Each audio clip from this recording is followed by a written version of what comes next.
Okay, so intayo itimakong po na nga Sunday School. Praise God, ang ating topic sa umaga ito mga kapatid ay napamagatang some practical advice. So Paul did give the Corinthians some opportunity to help him economically. In 1 Corinthians chapter 16 verse 6, he said, "And it may be that I will abide, and wither with you, that ye may bring me on my journey, whichsoever I go, form of the praise bring me on my journey," and found in verse 11 also, and 5 other verses in Acts chapter 15 verse 3, and Romans chapter 15:24, 2 Corinthians chapter 1 verse 16, Titus chapter 3 verse 13, and 3 John verse 6, the praise bring me on my journey. It's a technical praise that means to provide food, money, and compassion on the trip to be sure that the person arrives at his destination without problem. This is very clear in 3 John chapter 6, 3 John verse 6, whom if thou bring forward on their journey after a godly sort, thou shalt do well. This should encourage us to help ministers who are invited to preach in our churches with an offering, for if we bring them forward on their journey, they shall do well.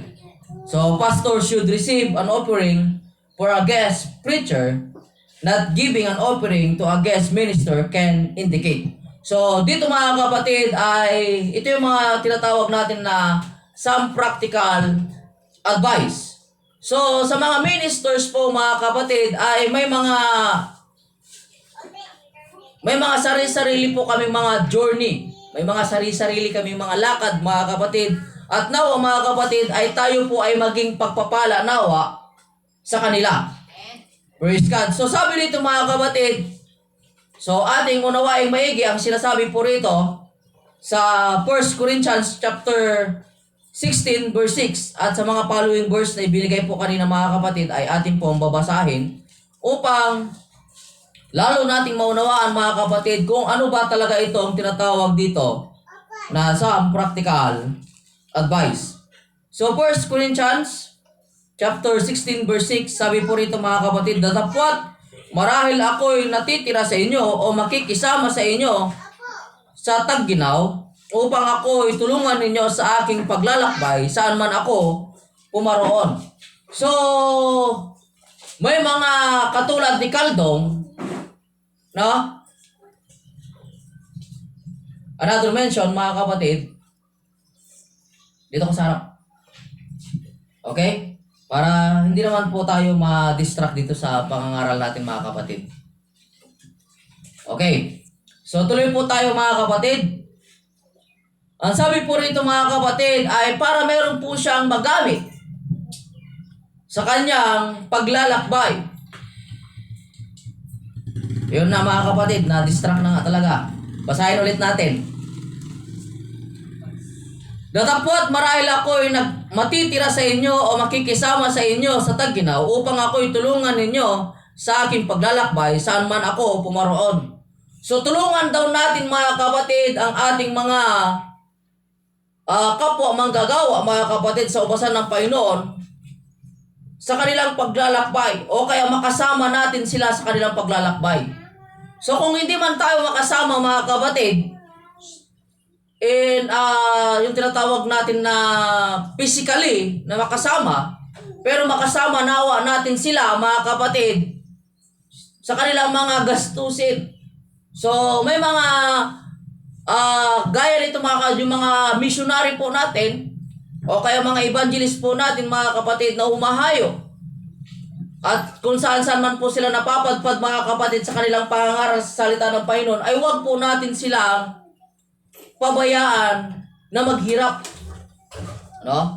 Kaya nga po mga kapatid sa ating local church, mga kapatid, dito po sa ating local church ay meron po tayong tinatawag na faith promise, di ba? Kasi itong faith promise po natin mga kapatid, yung 50% po noon ay pinapadala po natin sa headquarters to help yung to help our missionary mga kapatid, sa mga missionary po natin na mga nag-uumpisa sa gawain, mga nagpapayuniring mga kapatid, ay makapagbigay man lang tayo ng konting tulong.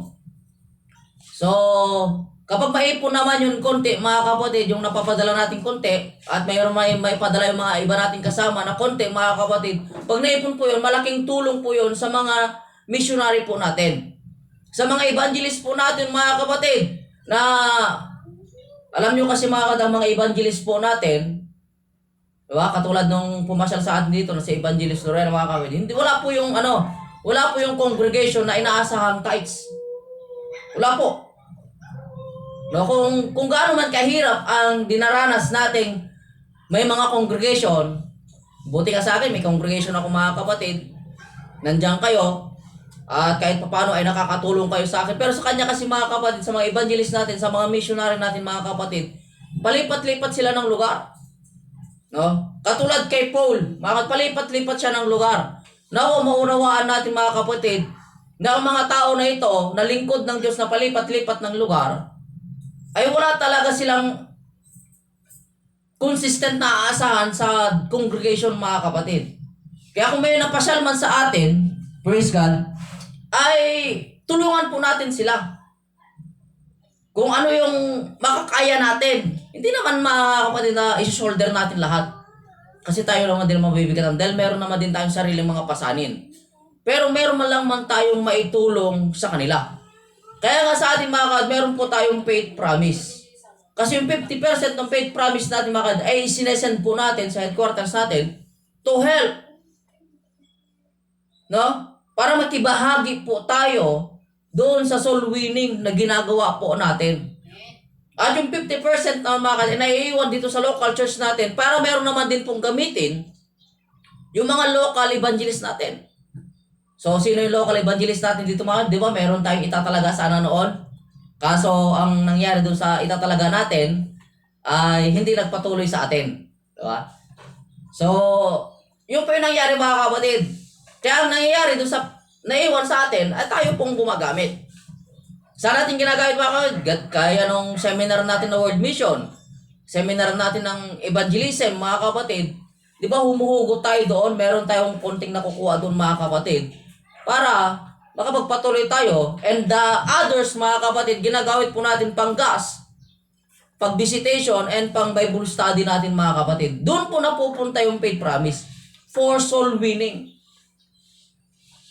Gaya ngayon mga kapatid, meron po tayong programa sa United Pentecostal Church mga kapatid na ilan ba yun? 300,000 souls in 1 year. Ang ating programa ngayon. So, the more na nagkakaroon tayo ng faith promise, mga kapatid, doon po natin nilalagay yon. Nakikibahagi po tayo. Even though, mga kapatid, hindi tayo kasama ni evangelist sa pagpupunta kung saan sa mga lugar, hindi tayo kasama ni missionary na papunta sa iba-ibang lugar, mga kapatid, pero yung naiaabot nating kunting tulong, mga kapatid, nagiging kabahagi po tayo. Diba? So, gaya ng isang kaibigan ko mga kapatid, hindi lang siya kaibigan, pinsang buo ko mga kapatid. At sumalangit na nawa mga kapatid, naalala ko lang. No? May nagsabi mga kapatid na hindi naman siya soul winner. Hindi siya soul winner. Pero mga kapatid, meron siyang natulungan nag-aral ng Bible School. At yung natulungan niya nag-aral ng Bible School mga kapatid, ay soul winner. At sa bawat gawain ng kanilang church, mga kapatid, hindi man siya soul winner dahil mahina siya sa pakikipagtalakayan, mga kapatid. Dahil nga Manila yon at maraming debater doon, mga kapatid. Mahina siya sa talakayan. Kaya ang nangyayari, mga kapatid, tumutulong na lang siya sa church finances. Kaya pag may mga gawain, isa siya sa mga tumutulong, mga kapatid, according sa mga kwento ng kanyang mga anak. At silang mag-asawa, mga kapatid, ay binibless ng Panginoon. Dahil nga, hindi man siya soul winner mga kapatid, kasi isa yun sa requirements natin to be saved, na kinakailangan magbunga tayo sa ating pananampalataya, na meron tayong may soul win. Dahil nga yung kahoy na walang bunga ay pinuputol. So, paano yan? Mahina siya mangaral. Mahina siya mag-share ng salita ng Panginoon. Mahina din siya sa talakayan, mga kapatid. Pero meron siyang iba na, in other words, ginamit siya ng Diyos sa ibang pamamaraan. Dahil maluwag naman ang kanyang bulsa, mga kapatid, at masabi natin na may maganda naman siya ng income, doon po siya tumutulong. Nakikibahagi siya, mga kapatid. Even though invisible siya sa mga evangelists, invisible siya sa mga naghahayo, mga kapatid, pero visible siya dahil sa kanya nakakapagpatuloy, mga kapatid, ang paghayo. Dahil we agree or not, mga kapatid, umagri man tayo hindi, kailangan talaga ng financial sa paghayo. Lalo na sa panahon natin ngayon, mga kapatid, lahat po ay nabibili. Diba? Gaya niyan, pag maghahayo tayo, mga kapatid, walang libreng gasolina. Maggagas talaga tayo. Diba? Pero yun na po yun. Doon na po pumapasok yung kanyang tulong. Parang gano'n siya, mga kapatid.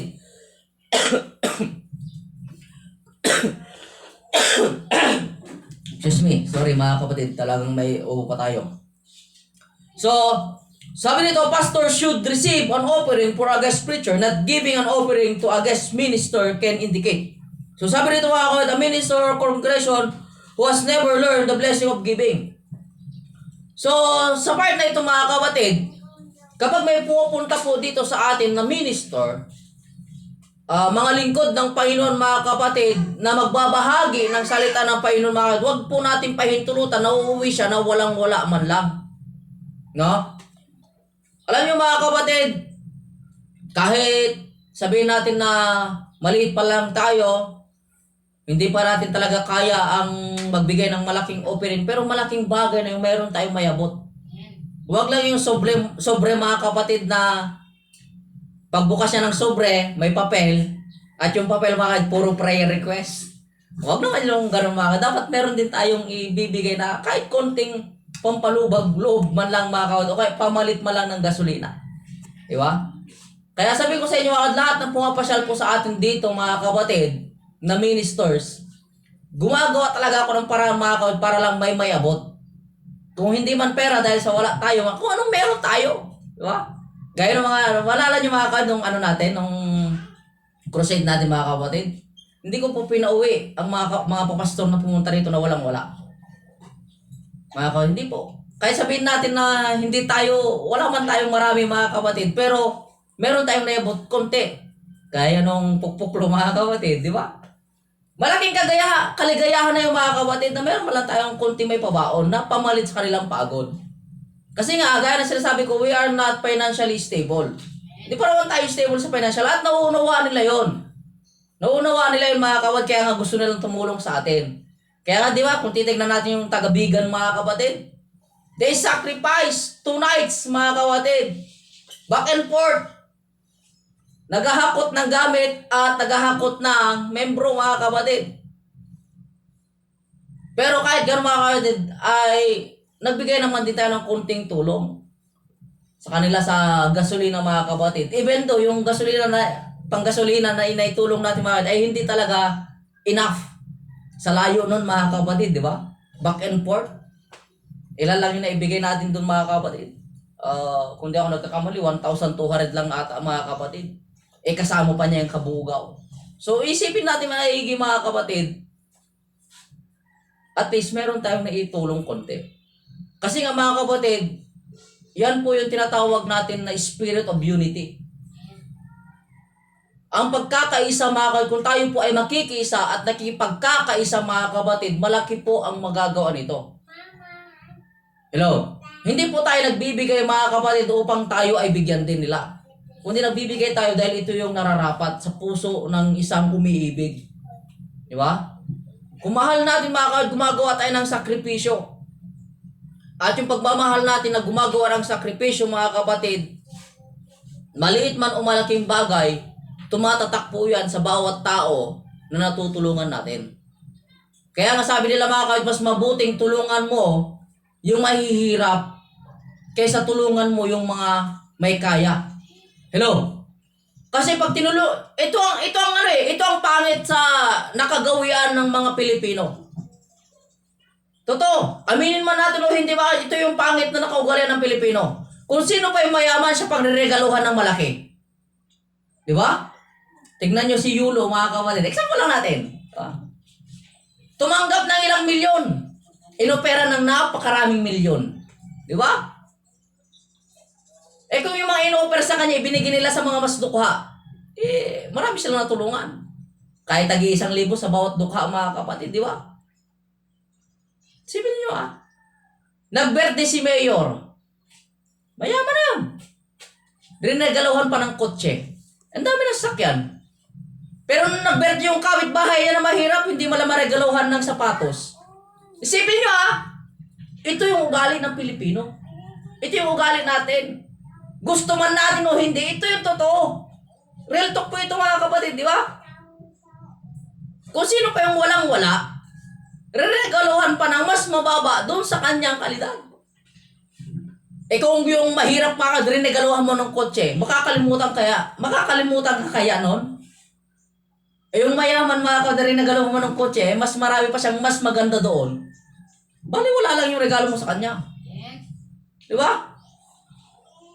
Lagyan mo ng mga ka, hindi po tayo ito kasi yung nakaugalian natin Tinutulungan mo natin sila dahil alam natin someday matutulungan tayo. Pero hindi natin nauunawa mga kapatid na yung naitulong natin sa kanila, walang yun. Walang halaga yun sa kanila kasi nga, mayaman na sila. Kaya sinabi ng Biblia mga kapatid, kung babasahin lang natin ang Biblia, mas magandang tulungan mo yung walang-wala na hindi niya kayang magbalik. Bakit itinuturo sa atin ng Panginoon yun? Dahil kapag tinulungan mo yung taong walang-wala, hindi ka nun makakalimutan kahit kailan. Dahil naranasan ko po yun mga kapatid. Meron akong isang kaibigan dun sa amin na nung walang-wala ako, tinulungan niya ako mga kapatid. Hindi ako makakain, walang pambil pagkain. Siya nagpakain sa akin mga kapatid. Binigyan niya ako ng trabaho. Until now, hindi ko siya nakakalimutan mga lalo-lalo pag nauuwi ako doon sa amin. Hinahanap ko talaga siya. Even though hindi ko siya nahanap minsan kasi nga busy tao din siya. Pero kung isipin nyo di ba? Hindi ka basta-basta malilimutan nung maliit na tao na natulungan mo. Pero yung mayaman mga kapatid, di ba? Itawid na naman ulit natin politiko. Di ba? Saka ka lang niya maalala pag araw na eleksyon. Pero pag walang eleksyon, hindi ka na nakilala. Di ba? Pagdating ng eleksyon mga kapatid, pinsang ko yan, kabagyak deta. Di ba? Kabag-anak ko yan. Pero pag wala ng eleksyon, paglalapit ka hingi ng tulong, sino ka itayin? Di ba? Papaalala mo na hanggang doon sa, nilulong ko, hanggang sa tinulong mo. Diba? Pupunta na doon para lang maalala, ma-recognize niya na, magkamag-anak kayo, pero pag, yan po yung realidad sa ginagalawan natin dito. Kaya ang utos ng Biblia mga kapatid, mas mainam na tulungan mo yung walang-wala. Di ba? Mas mainam tulungan mo yung walang-wala.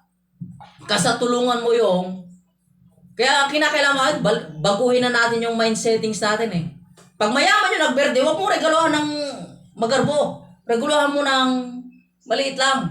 Tignan natin kung ma-appreciate niya o hindi. Di ba? Remember mga kapatid, we are here not to impress man. We are here to impress God. Nandito tayo para i-impress natin ang Panginoon, hindi i-impress yung kapwa natin tao. Di ba?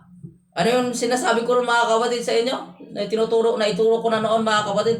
If you please man, God will hate you. But if you please God, people hate you. Dahil nga sinasabi ng Biblia mga kapatid, maraming magagalit sa inyo dahil sa aking pangalan. Di ba? Sabi ng Panginoon. Kasi kung i-please natin lagi ang Panginoon mga kapatid, at uunahin natin lagi ang Panginoon, maraming magagalit sa atin at maraming magtataka sa atin. Pero yun ang kalooban ng Panginoon Kinakailangan unahin natin siya. Hindi yung kung sino-sino mga bagay dyan mga kapatid. Kinakailangan po mga kapatid, lagi natin unahin ang Panginoon sa ating buhay. Even though mga kapatid, may dumarating sa atin ng mga pagsubok, mga suliranin mga kapatid, normal yan. Pero, lagi pa rin natin tatandaan mga kapatid, mahirap na kung ang Diyos ang mawala ng oras sa atin. Di ba? So, tuloy tayo mga kapatid.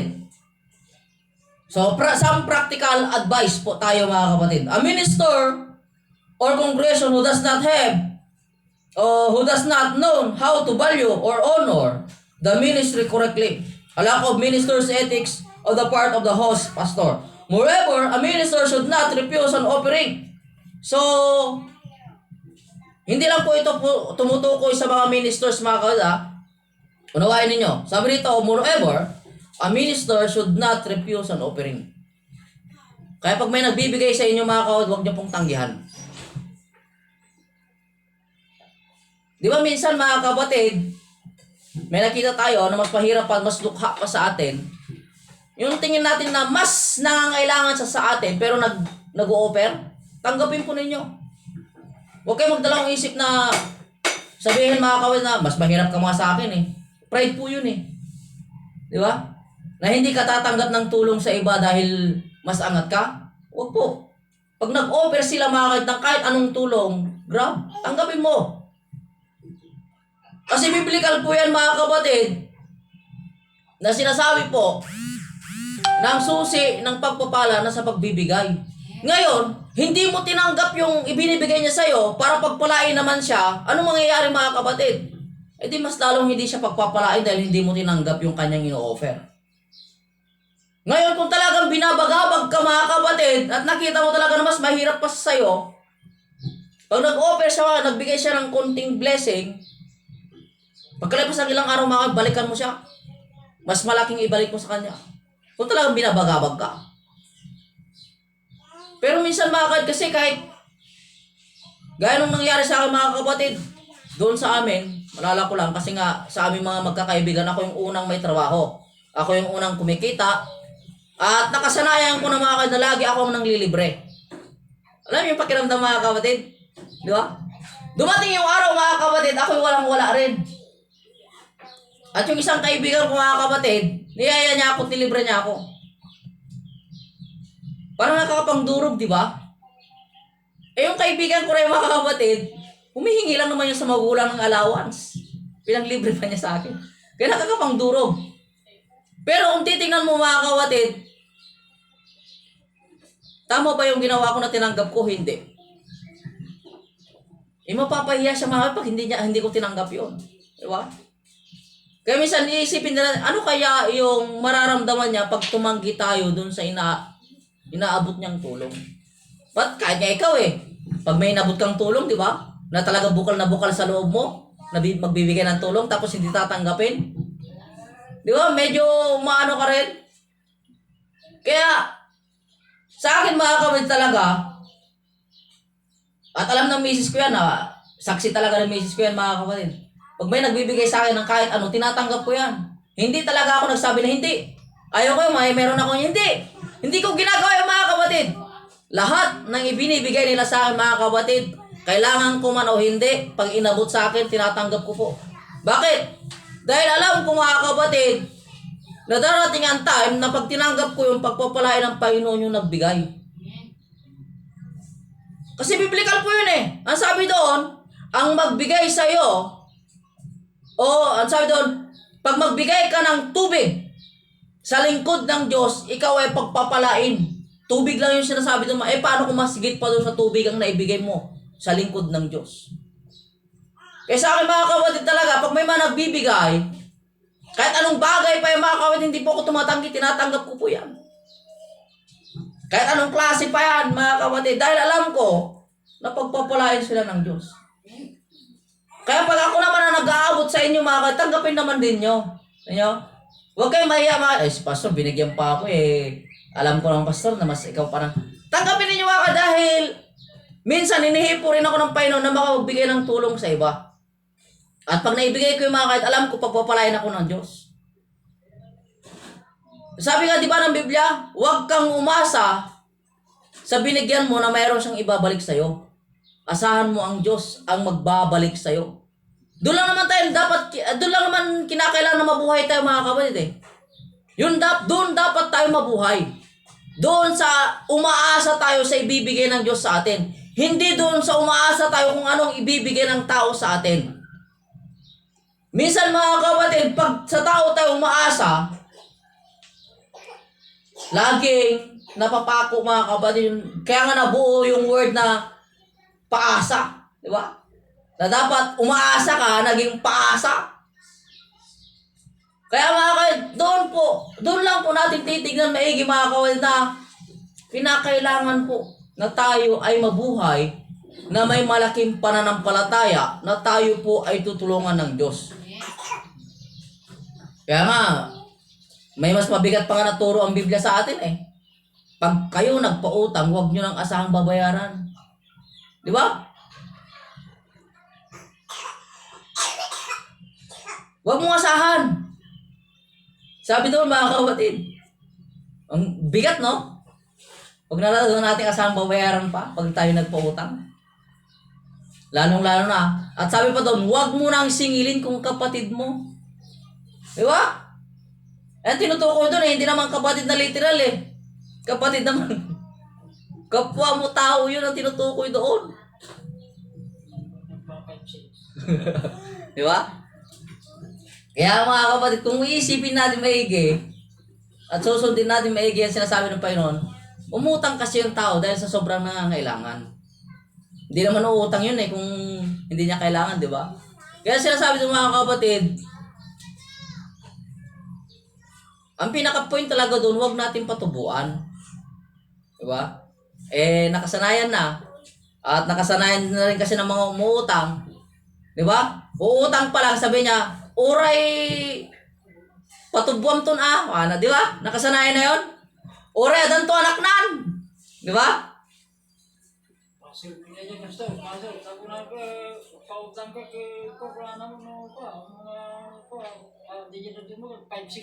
So pa ya? Basol Basol nga talaga na yay. Pero, nakasanayan. Nakasanayan po kasi. Kaya kung isipin natin maigi mga kawad, yung mga nangyayari, gawa din kasi ng tao yan eh. Kasi sabi nga nila, kung magpapautang ako sa'yo, anong mapapala ko? Eh, tubuan mo. Diba? Para may mapala ka. Eh, dumating yung araw at umabot ng 10 taon, walang napala. Diba? Utang kalimutan. Excuse me. So, as a young minister, felt unworthy to accept it and immediately returned to the pastor. So, ito yung sinasabi nito mga kapatid, no? Meron daw nangyaring ang mga kapatid na isang church na maliit, may bumisita na medyo may kaya na pastor. Eh, yung church na maliit na yung mga kapatid ay nagbigay ng offering. At sinabi nito hindi daw tinanggap ng pastor. Kasi nga, mas mahirap pa ito sa akin, tatanggapin ko pa yung offering nito, eh mas nangangailangan niya ito. Pero nagsisi yung pastor mga kapatid na malaki. Dahil nung narinig niya yung turo mga kapatid dapat tanggapin para pagpalain naman yung maliit. Sisi siya rito baka dito sa turo na ito. Kasi nga sabi rito mga kapatid, but never refuse an offering that the brother gives you because you are robbing them of blessing. Kasi daw pag tinanggihan mo, parang ninakawan mo na siya ng blessing. Bakit? Dahil ang sabi ng Biblia mga the more na nagbibigay tayo, pagpapalain tayo ng Panginoon. Ibig sabihin, pag nagbibigay ka, binubuksan mo yung gripo ng pagpapala. Ngayon, nung tinanggihan mga kapatid, ikaw na nagtanggi, parang sinabi mong sarahan na natin yung gripo. Kaya parang inagawa mo na siya ng blessing ngayon. Lalong-lalo na sa akin mga kapatid, yung talagang pananampalataya ko. Hello? Doon talaga ako nabubuhay sa pananampalataya na the more na nagbibigay ka ng tulong na kahit kanino mga kapatid, bukas yung pagpapala, pero pag tinanggihan, ang saklap mga kapatid eh. Parang sila na mismo nagsara. Hello?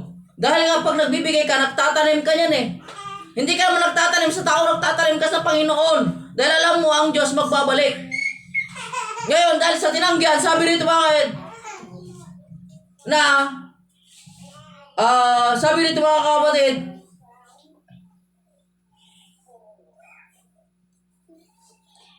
Because you are robbing them of a blessing. Besides, he told me, I know that the financial states of the third church. At sabi nito, alam ko naman yung hirap ng church na yun eh. Hello? Kaya pag may nagbibigay talaga sa atin mga kapatid, huwag po tayong tumanggi. Kasi yung ibinigay niya nagtanim siya eh. Kaya kung isipin mo, yung itinanim niya na binhi, mas kailangan mo to. Ibinalik mo tinanggihan mo. Imbis na yung binhi na yung may tanim niya at tumubo at mas magbunga ng marami mga kapatid, hindi natuloy. Dahil ikaw mismo mga kapatid, pinutol mo. Hello? Yung ibinibigay sa iyo mga kapatid, maliit man yan o malaki, nagtatanim yung nagbigay. Wala ka man may balik mga kapatid sa kanya, hayaan natin ang Diyos sa magpalago ng kanyang pananampalataya upang yung itinanim niya mga kapatid, tumubo, mabuhay at magbunga ng marami. Kasi kung titignan ninyo mga kapatid, wala pong nagtanim ng isang butil na nag-ani ng isang butil din. Di ba? Lalo-lalo sa mga farmers dyan mga kapatid. Sino sa mga farmer ang nagtanim ng isang butil at umani ng isang butil? Wala, di ba mga kapatid? Magtanim ka ng isang butil ng mais. Nung tumubo yung mais na tagbunga mga kapatid, tama nga, isang bunga sa isang mais, di ba? Karamihan, mostly. Pero yung isang bunga ng isang mais, maraming butil yun. Ibig sabihin mga kapatid, pag may nagtanim o nagbigay sa'yo na may pananampalataya mga kapatid, darating ang araw, pag inaanin niya, mas marami. Kaya tanggapin lang ninyo ano yung mga ibinibigay na maliit man o malaki. Bakit? Dahil pagpapala sa kanila yun someday. Hindi man nila matanggap kaagad mga kapatid, pero meron na sila hinihintay. Di ba? Yun yung itinuturo sa atin about sa giving. At about sa pagtanggap mga kapatid, sabi nga rito na some practical advice. Ito yung practical advice sa atin mga kapatid. Kaya sa inyo mga, lalo sa inyo, pag dumating ang araw na kayo naman po ay humahayo, di ba? Nagbabahay-bahay mga kapatid, nagsishare ng salita ng Panginoon, at pag may in-offer sa inyo na ibinigay, huwag nyo tanggihan. Kasi pag tinanggihan ninyo mga kapatid, kayo na mismo ang pumatay dun sa binhi. At ang sabi rito mga kapatid, ninakawan nyo sila ng pagpapala. Sabi nga nila mga kapatid, mas maganda pa raw na maging kawit-bahay ang aswang kaysa magkaroon ka ng kawit-bahay na magnanakaw. Diba? Ibig sabihin mas mabigat yung tingin sa'yo kung magnanakaw ka kaysa doon sa aswang ka. Diba? Parang yan siya sabi doon. Kasi daw yung aswang mga dinuhuli niya daw yung kawit-bahay. Yung magnanakaw mga inuuna niya kawit-bahay.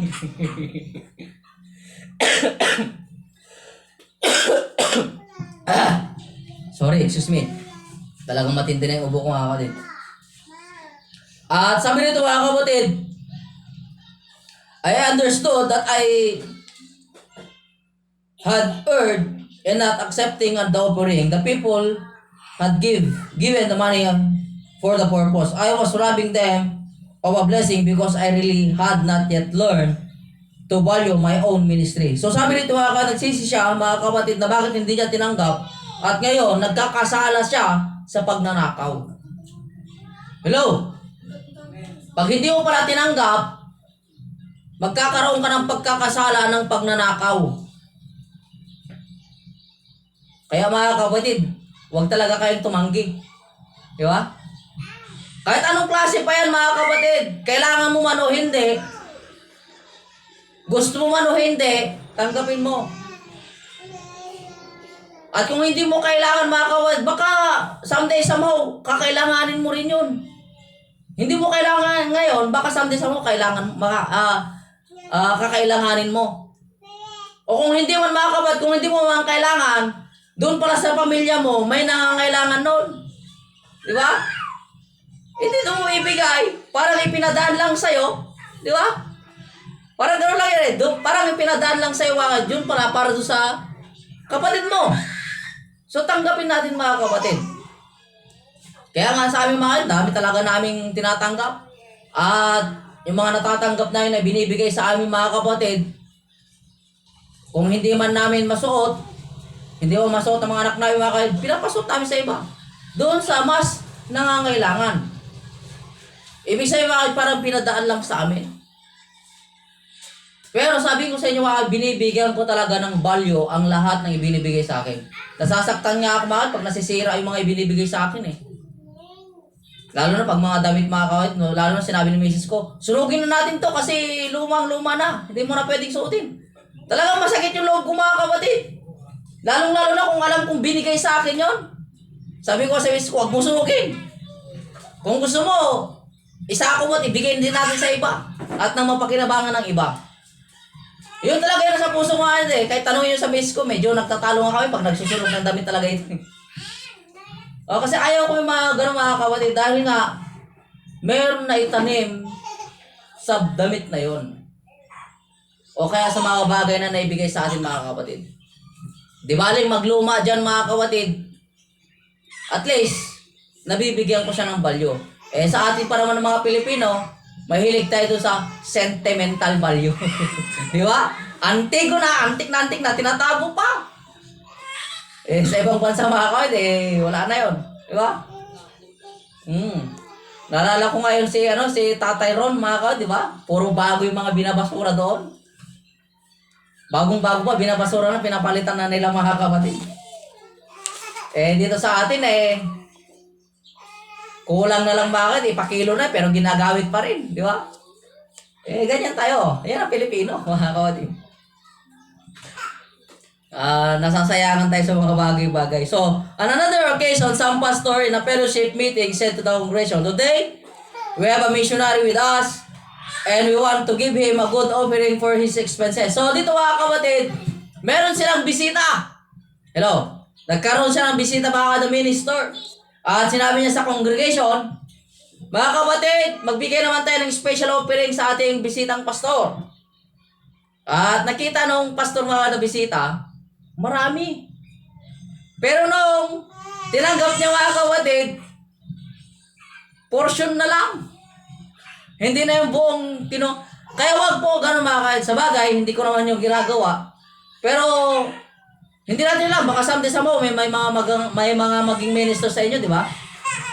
O kaya may mag-assist ng ganon.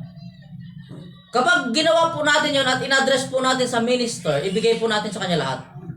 Kahit sentimo, mga kapatid, bigay po natin lahat. Kasi nga in-address natin eh.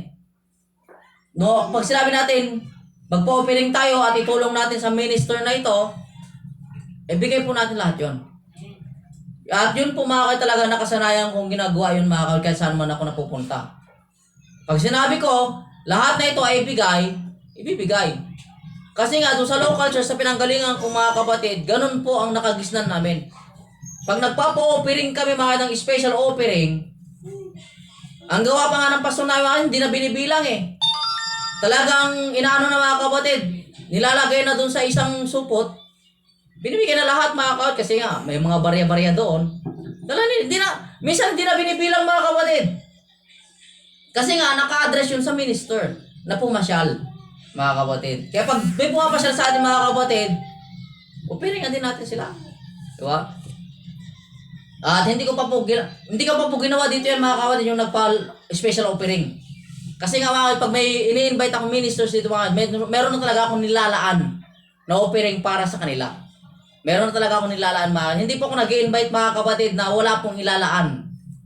First invite ko nga mga kapatid noon 500 pesos lang nilaan ko kasi ngayon lang kaya ko. Second mga kapatid, 700. At yung third, 1,000 mga kapatid. Dahil yun ang kaya ko. Pero susunod mga kapatid, kung kaya ko pang itaas yun, dahil sa nandiyan naman kayo, pwede nating itaas yun mga kapatid. Magpa-special offering tayo. Minsan, kung darating yung time na meron tayong ministers na may invite.